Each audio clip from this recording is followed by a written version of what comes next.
In late 2003, the Russian oil company Yukos suddenly found itself adrift. Its charismatic CEO, Mikhail Khodorkovsky, had been arrested by former KGB agents in Siberia. The remaining company executives, in a hastily called meeting, tried to figure out what to do. Well, we really didn't have much of a choice as one of the largest oil companies in the world other than continuing to run it and implement our strategies. That's Bruce Misamore, the American executive Khodorkovsky had hired a few years earlier to be Yukos' chief financial officer. Misamore and the other executives put together a plan to keep the company running, thinking that it was Khodorkovsky personally that had drawn the ire of Russian President Vladimir Putin and the Russian government. But a couple of months later, they faced another bombshell. Of course, that didn't occur, and in December of 2003, they came after the company, too. I'm Loren Steffy. Welcome to Episode 3 of Putin's Oil Heist, an insider's account of the Yukos Affair told by former company executive Bruce Misamore. Today's episode, The Theft of Yukos. After his boss, Khodorkovsky, was arrested, Misamore began to realize that his worst fears about working in Russia might be coming true. In the months after the arrest, it became clear that Russian President Vladimir Putin had no intention of allowing foreign executives like Misamore to keep running one of the country's biggest oil companies. In December of 2003, they levied some very, very large tax charges on us. So about a month and a half, 2 months later, I was in the U.S., Christmas vacation, and again was shocked because we had just been meeting with Russian tax authorities, got a clean bill of health, and all of a sudden, out of the blue, comes this tax assessment, which eventually mushroomed to over $30-some billion. Soon after his arrest, Khodorkovsky worked to distance himself from Yukos. He was charged with stealing basically all the oil that Yukos shipped internationally, which was total bunk, total lie. But they convicted him on it, even though it was a total lie. So he went to prison. He was battling on his own, but very shortly after he got arrested, he said, "This is my problem. I am not going to pull the company into it." So he disposed to his partners of every single share that he owned in the company. So he no longer had any ownership, and that was his attempt to keep the Russians away from the company. Well, of course, that didn't occur. Taxes were becoming Putin's weapon of choice for neutralizing political threats. And by 2003, he saw Khodorkovsky as a political rival. Even before Khodorkovsky's arrest, Yukos was facing growing inquiries from Russian tax authorities about whether it was paying the proper regional taxes. The Russian authorities had help in this effort from a large international banking company. We found out later that, interestingly, Deutsche Bank had been advising the Russian government on how to destroy Yukos. And their plan was to go after Yukos on questioning our regional taxes and the way that we did our Russian taxes, which we were very, very careful to be entirely within the law. The government began assessing taxes on Yukos going back 4 years, and the numbers kept growing, billions upon billions of dollars. And then subsequently, they came in with additional assessments for 2001, 2002, eventually 2003, and all this was occurring in 2004. And as I said, some of the years, the tax assessments were in excess of gross revenue. So you can see that it was just all fake. American businesses have long been wary of the Russian court system and its connections to the Kremlin. Judges are appointed and serve at the mercy of the government officials who give them their jobs. Misamore and his colleagues, as they tried to fight the tax claims in court, found out that the system doesn't lend itself to a Western concept of justice. Every single assessment that we got, we tried to battle. However, in the Russian courts, you're dealing with one hand behind your back. And of course, the concept of telephone justice, and we found that many, many times, where the judge would exit the courtroom, take a telephone call, and of course, the telephone call was telling him how to rule. And so then he'd come back in and he'd do exactly what they told him because the Russian judges are paid virtually nothing. A way to destroy their lives is to not do what the telephone justice call tells them to do. And that's exactly the way justice works in Russia. So we were losing every case in Russia because the Kremlin was controlling every single case. In early 2004, the Kremlin stepped up the pressure against Yukos. In March of 2004, they froze our assets. So, with the idea that they were going to take all of our money and pay the tax assessment with them. Despite the telephone justice, Misamore and his fellow Yukos executives kept fighting, but Russian prosecutors thwarted them at every turn. The tax cases included some 100,000 unorganized pieces of evidence, which they were given little time to review, and another 70,000 pages of exhibits. The Russian authorities had raided Yukos's offices and taken massive amounts of paper, and they wouldn't let us copy any of what they were taking. And they were taking lots of original documents. So, for instance, my accounting staff, the controllers, they had no original documents to support any of their accounting. The Russians took them all and would not let us copy them. So there were stacks and stacks and stacks of pages. And in one of the hearings, I remember, they presented them to us and gave us no time to review them at all.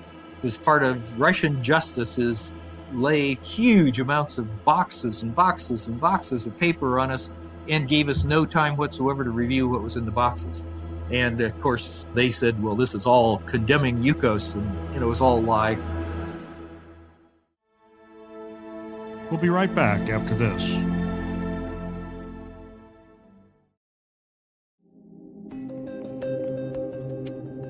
A dying West Texas town, a new hope for the future, and a price that Trace Malloy isn't sure he's willing to pay. Loren Steffy's debut novel, The Big Empty, is now available from Stony Creek Publishing. The Epic Times says the story builds like an accelerating freight train, and the Southern Review of Books says it's uncompromising in spotlighting the strains that the drive toward material achievement puts on the individual in the face of nature's whims. The Big Empty is both funny and painful as it explores the price of the future and its impact on the past.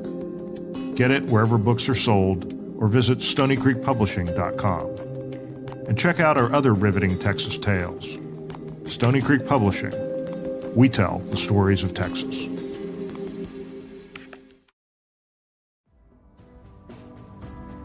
Welcome back to Putin's oil heist.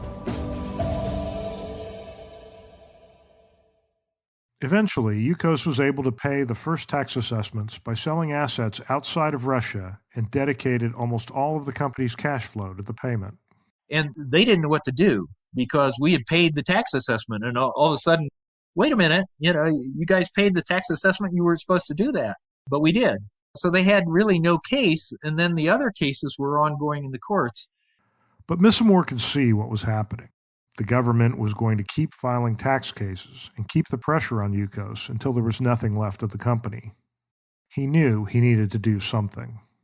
But I felt an obligation to the shareholders. I felt an obligation to all the employees. I mean, I had directly or indirectly 5,000 people reporting to me.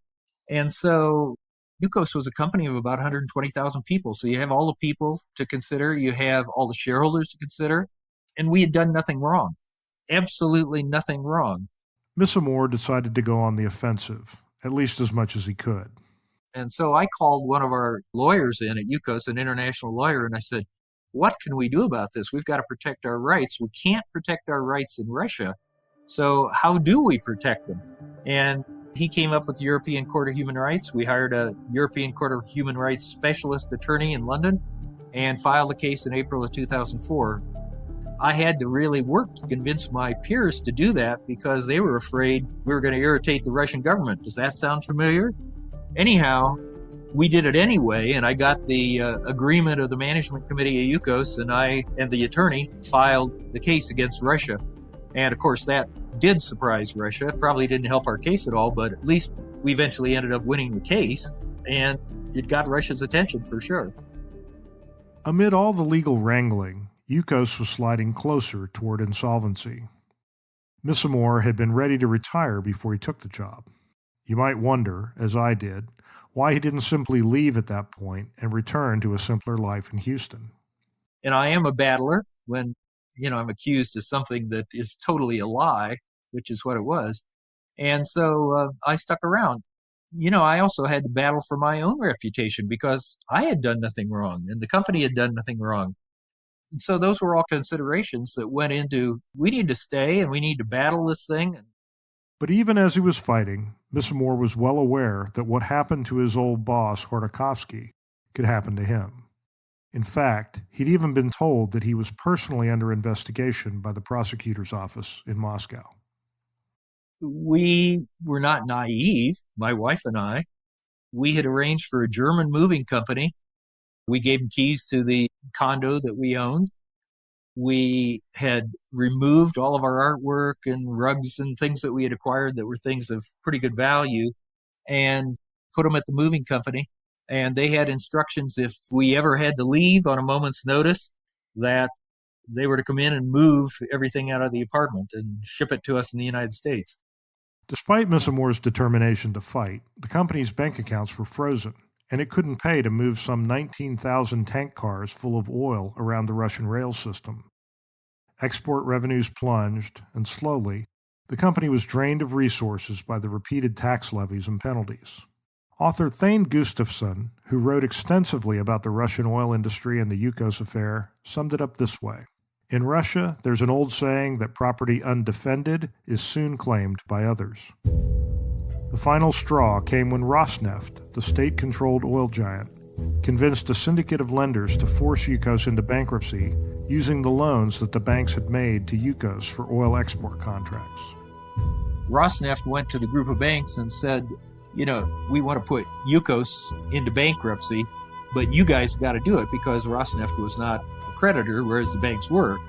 And if you put Yukos into bankruptcy, we will buy all your loans at par, at face. You will not suffer a loss at all.